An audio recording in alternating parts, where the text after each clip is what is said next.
Great. So, yeah, Debtors Anonymous. There's like a typical set of issues that would drive somebody into a meeting like that?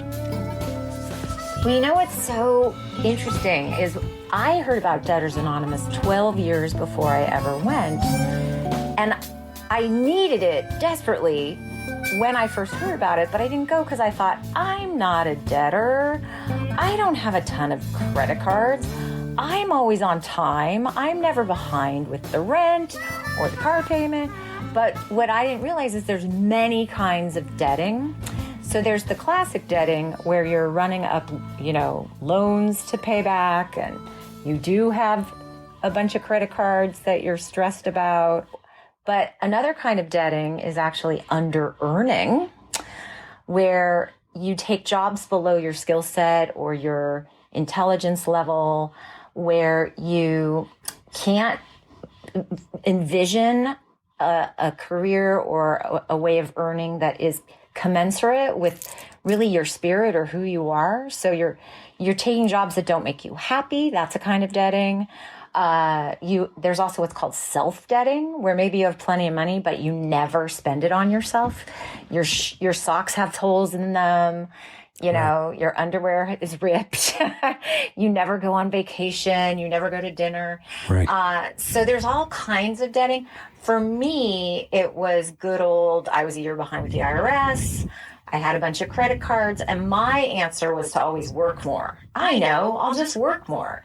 So I was really, running 2 compulsive diseases, debting, well, maybe 3, debting, overspending, and workaholism. So by the time a friend of mine said to me, it sounds like you should come with me to a Debtors Anonymous retreat, boy, howdy, was I hitting bottom. And, that was taking the form of having anxiety attacks at night, grinding my teeth, working nonstop, 7 days a week, missing friends' birthday parties, and just, borrowing from Peter to pay Paul. They call that in another fellowship being beaten into a state of reasonableness.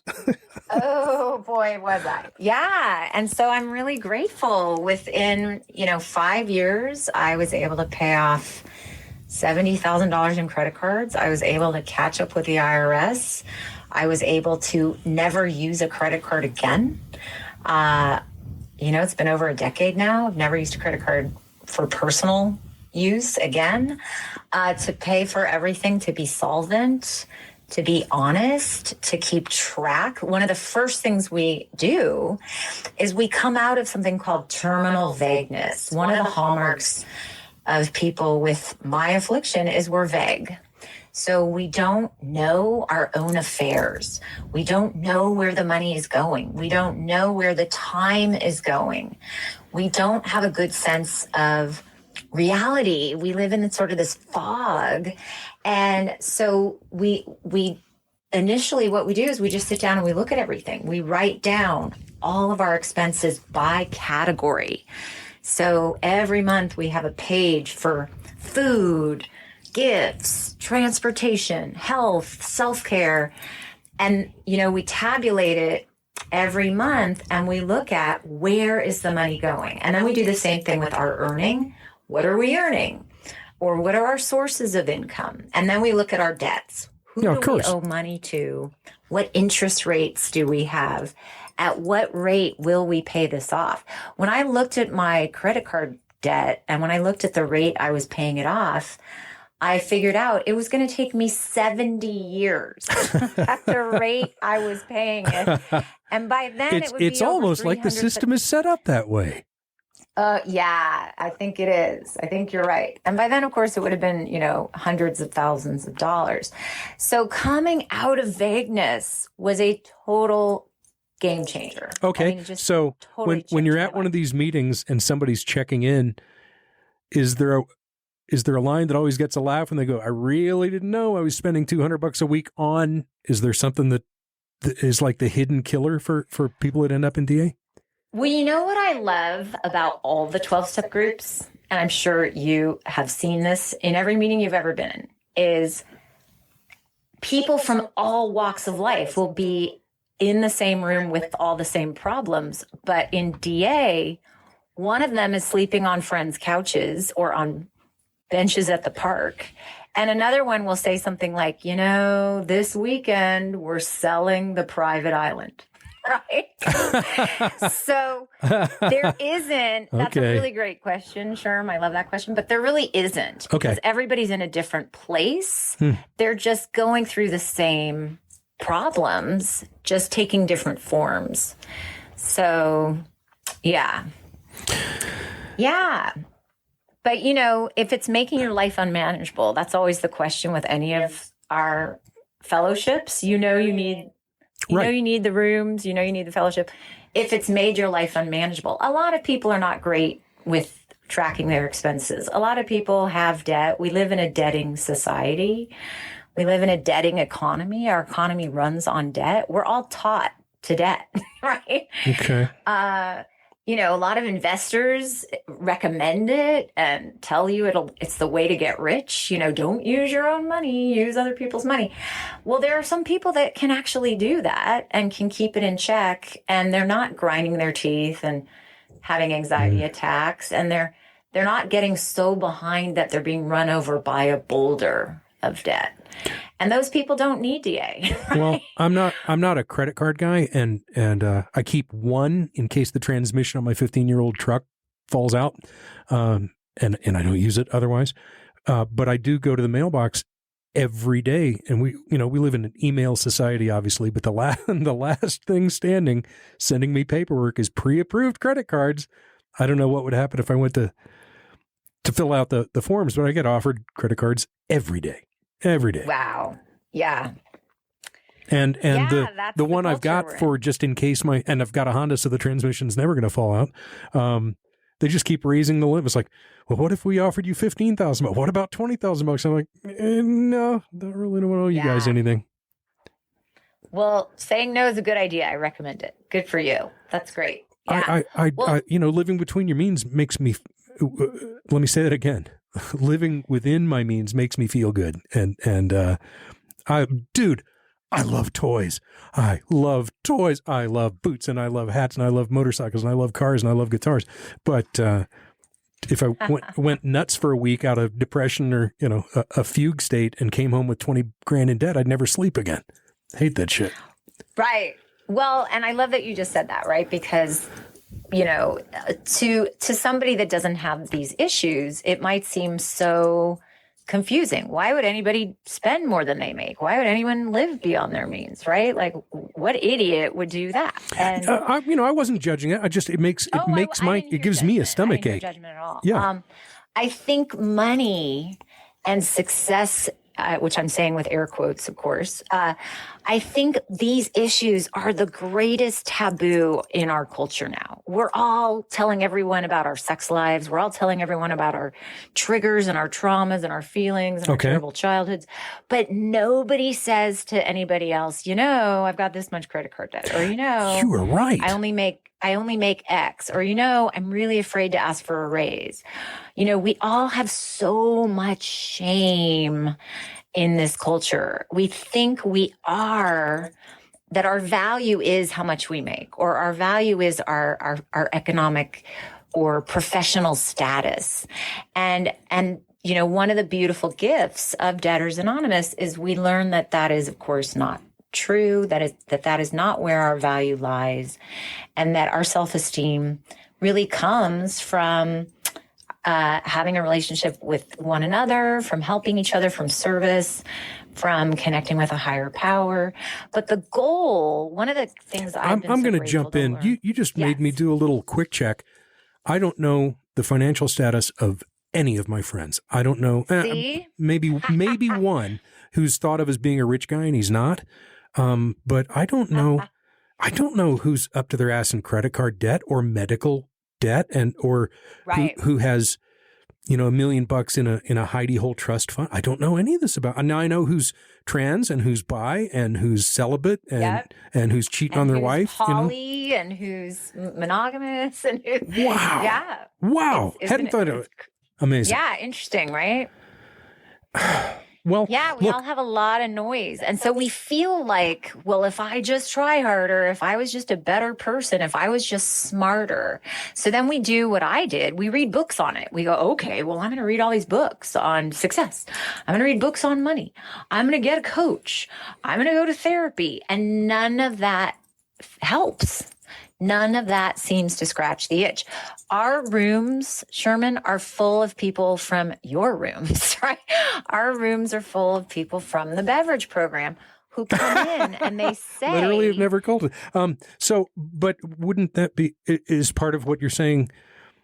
I woke up from a bender and I spent a fortune on QVC or whatever the equivalent would be. Is that what you mean? That you get drunk and spend money? Or is you can be a rock star and a recovery, superstar in one program, as you know, and have ginormous issues still plaguing you in another program. Sure. And that's actually how Debtors Anonymous began, is a grateful, sober member of Alcoholics Anonymous could not get a handle on his money and his debting. And he, really couldn't address it through the 12 steps and the principles of AA.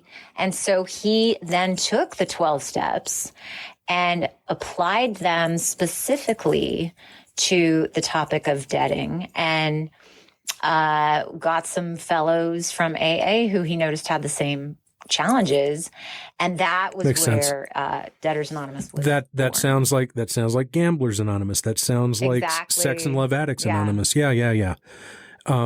And they got recovery. And so it's very sweet. People will come from AA and they'll say, like, I don't understand why I need to be here. I'm doing so well over there, and I've been there for 20 years. Okay.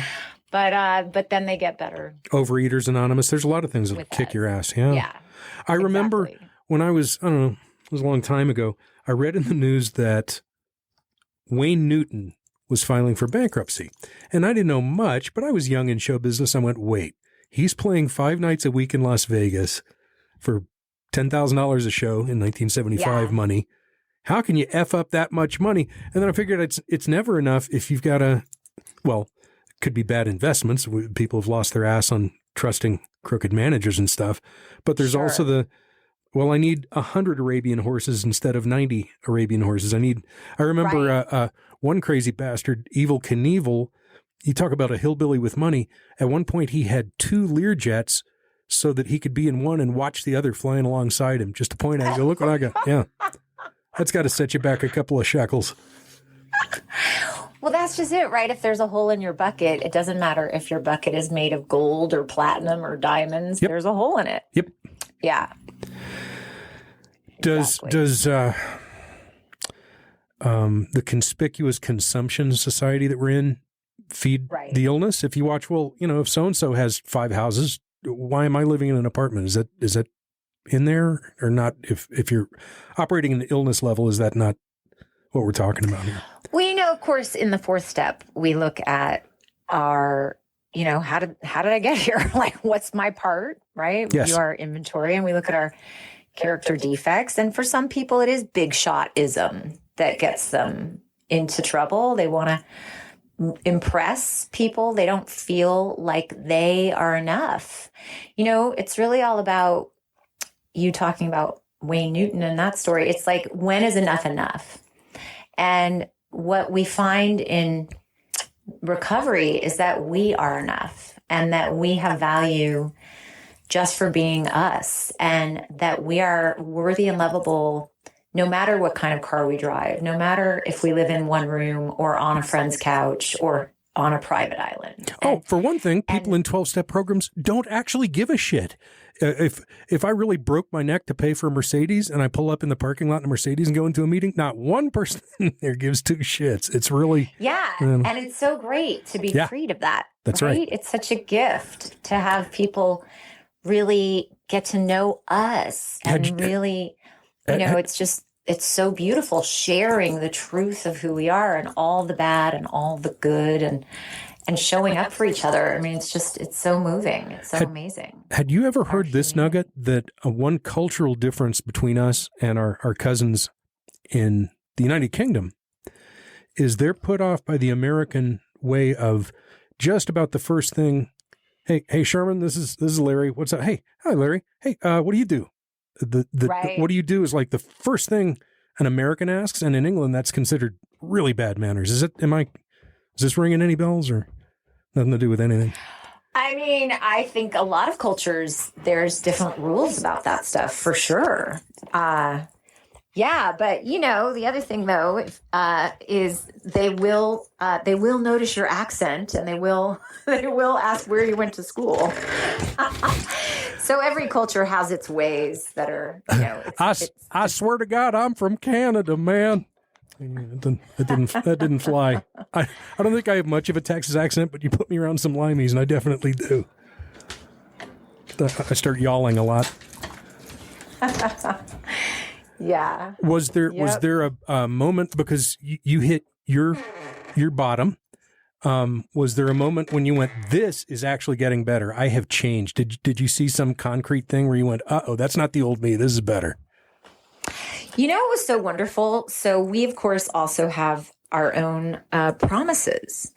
So we have things that we really are very aspirational that say, listen, if you give this some time, if you really avail yourself of our tools, if you work the steps, if you get a sponsor, if you sponsor others, the need to shop will leave you, right? The need to under earn you, things that used to baffle you, you will intuitively know how to handle.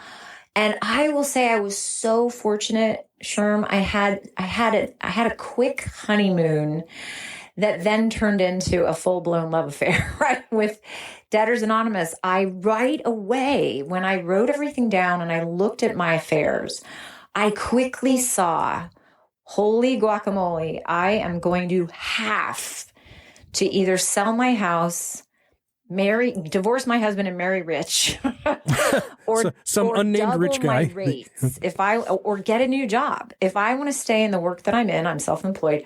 I have no choice but to double my rates or sell my house, or. And so, long story short, it gave me the courage coming out of vagueness, looking at my reality, gave me the courage and the clarity and the reasoning. And with a lot of support, I doubled my rates, and I was terrified. I thought clients would be angry. I thought people would fire me. I then asked for a 50% raise of a job that I had. I had a part-time job. And I thought, there is no way they are going to say yes to this. And there is no way my clients will keep me. And guess what happened? No one cared. And my boss said yes. And all of a sudden I was making twice the money for the same level of effort. And, that was really early in the program. That was in my first couple of months. The other thing that happened is we tell everyone to read everything. That's another basic first tool, is just read everything. So there I was reading my credit card statements, and I was like, gee, there's this $3,000 charge on my Amex bill. I never spend that kind of money. What the heck is that? Call them up. Oh, that was fraudulent from over a year before. And Amex got it reversed, got all the fees reversed. And then OG read my tax return, and it had assigned some of my income to my husband. And I thought, well, I'm sure it won't matter. We jointly file. Called my accountant, and he said, oh, you just saved $1,000. So when I first joined Debtors Anonymous, thousands more dollars were pouring into my life. It was so miraculous. Well, yeah. part of it, you weren't hiding out. You had your eyes open, and you were looking to see what was going on. I woke up. Taking a clear-eyed look at things. I really woke up. And then I became willing. Willingness is the single most important quality to have for any kind of recovery. You got to be willing. And so I became willing to get a roommate. I became willing to stop saving everybody. A lot of my debting was trying to be a hero and trying oh, you're getting divorced. Let me pay for it. Let me put it on a credit card.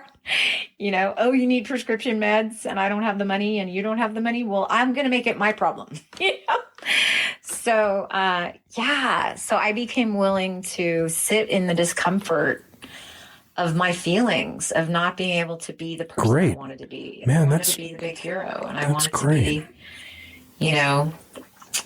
supportive in a way that I couldn't afford to be. So this is great stuff. Okay, Carol, I do 30-minute episodes. I don't think we're going to cover it all, but I want to fire off a Dave's top 10 list to you and just get your thoughts. This is some bullet points I saw in preparing for today's conversation. Ding, you awesome. You don't keep up track of your bills or account balances.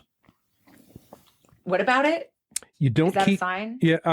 Here are some compulsive debting indicators. That was yes. Yeah. That's absolutely a big sign. You don't have a. Is that what you're looking for me? Is yeah, it yes or no? just your thoughts. I'm coming at this from. My thoughts. I'm sorry. That's okay. No. It's like I don't belong in a Gamblers Anonymous meeting because I don't. I got other shit killing me. That's not one of them. And so I just thought. Since I don't seem to. That's a huge one. Yeah, that's a huge one. But you know what I always feel about these lists, like how to tell if you need this program kind of lists? People will say to me, there's 12 on that list and I only related to 2 and therefore I don't think I need to come. And what I always say to people is, how much are those 2 controlling your life or robbing you of joy? How much are those 2 causing you trouble?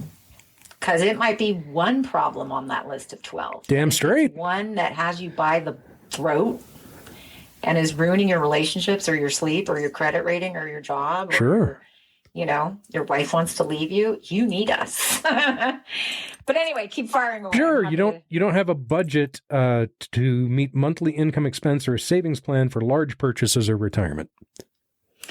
Yeah, that's that vagueness again. People not really knowing what they need to spend in a month and just not knowing where it's going. And that keeps them in debt, or that keeps them in stress, financial pressure. You can't resist a good shopping deal, even if you don't need the item. So you end up with a closet full of unused clothes or shoes.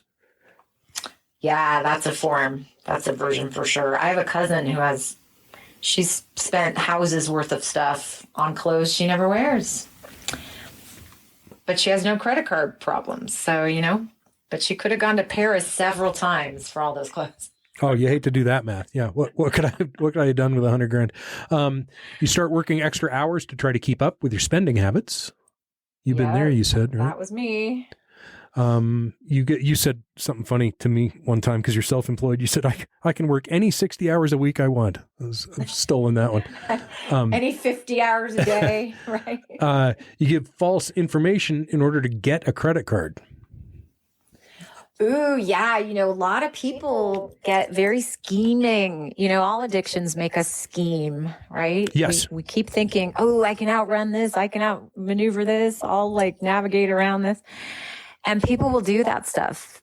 You watch Dateline, a lot of those people murdering each other for the life insurance. I'm always yelling at the TV, just go to Debtors Anonymous. You don't have to murder grandma. Murdering each other for the life insurance. I got to admit. Yeah, that is severe debting right there. Now, I might have cracked my truck into a pole to get the insurance check to make my monthly payment, but that doesn't count. Let me see. You lose sleep worrying about debt. Yeah, that's what I was doing. Anxiety attacks in the middle of the night because you're worried about money. Drinking to avoid worrying about mounting debt. Yeah. Well, you might need 2 programs then, right? That's right. Or eating, yeah. You worry that your family, friends, or employer will find out about the extent of your debt. They do, even for jobs that aren't exactly, what you would consider high status or high risk. They run credit reports to see who it is they might be hiring. If you've got, I know. It's interesting. Yeah. So who knows what opportunities that could be costing you. Right. You hope that someone will take care of you financially if you get in way over your head. Oh, that's a really common one. And I sponsor people all the time that are like, well, my mom's going to leave me a bunch. And I'm like, yeah, are you wishing your mother will die? Because that means you need more meetings. But yeah, wanting somebody to rescue you. That's a very common one. You come up with a budget, but can't stick with it. Yeah, that means we have something called pressure relief groups where you meet with a man and a woman with solvency, people who've been in the program not debting for at least 6 months, and you show them your affairs. You show them your numbers that you've been keeping. You show them your income, your debts, your expenses, and you get advice. Because if you have a budget that you can't stick to, something's going on with you. And sometimes you need another set of eyeballs, another brain to work with it. And of course, we pray at the beginning of each pressure relief group. And they can be so moving and so beautiful. The solutions that, people come up with together with the help of higher power are just mind-blowing. We're not going to top that for an out cue, Carol. I love you. Thanks for coming on the show. You're the best. This was great. Thank you so much.